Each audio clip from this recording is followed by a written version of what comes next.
ఓం శాంతి. ఈరోజు సెప్టెంబర్ 18వ తేదీ 2025. శివ్ బాబా వినిపించిన మురళి సారాంశము.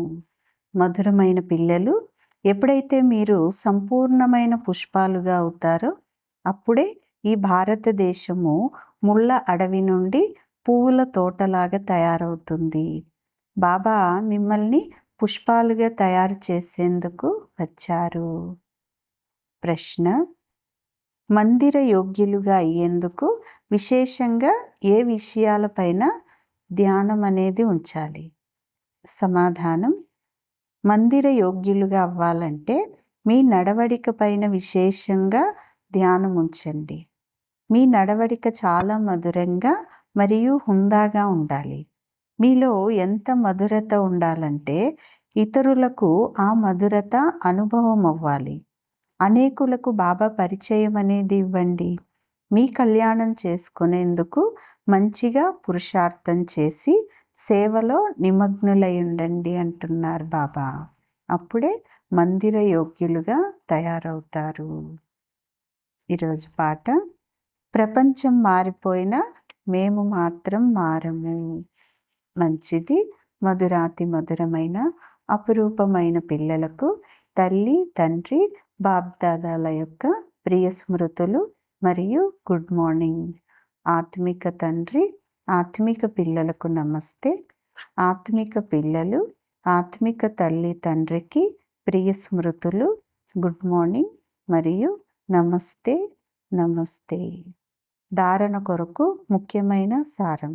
మొదటి పాయింట్: ఆత్మిక మిలిటరీగా అయ్యి పంచవికారాలపై విజయాన్ని పొందాలి.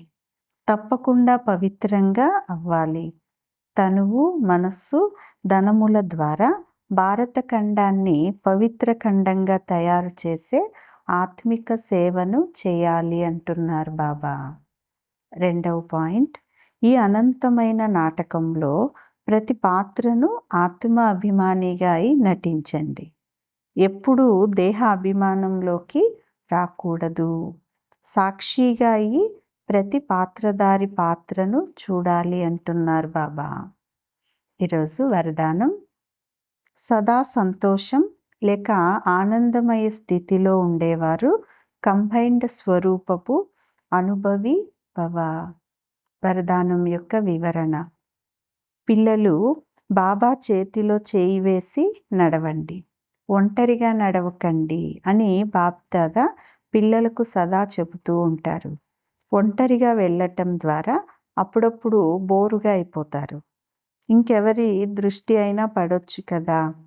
బాబాతో కంబైన్డ్గా ఉన్నాను అనేటటువంటి ఈ స్వరూపమును అనుభవం చేసుకుంటూ ఉన్నట్లయితే మాయ దృష్టి ఎప్పుడూ పడదు. మరియు తోడు యొక్క అనుభవం అవుతూ ఉన్న కారణంగా సంతోషంతో, ఆనందంతో తింటూ, నడుస్తూ వేడుక జరుపుకుంటూ ఉంటారు. మోసగించే లేదా దుఃఖాన్ని ఇచ్చే సంబంధాలలో చిక్కుకోవటం నుండి కూడా సురక్షితులవుతారు అంటున్నారు బాబా. స్లోగన్: యోగం రూపీ కవచమును ధరించినట్లయితే మాయారూపీ శత్రువు యొక్క యుద్ధం అనేది జరగదు అంటున్నారు బాబా. మంచిది. ఓం శాంతి.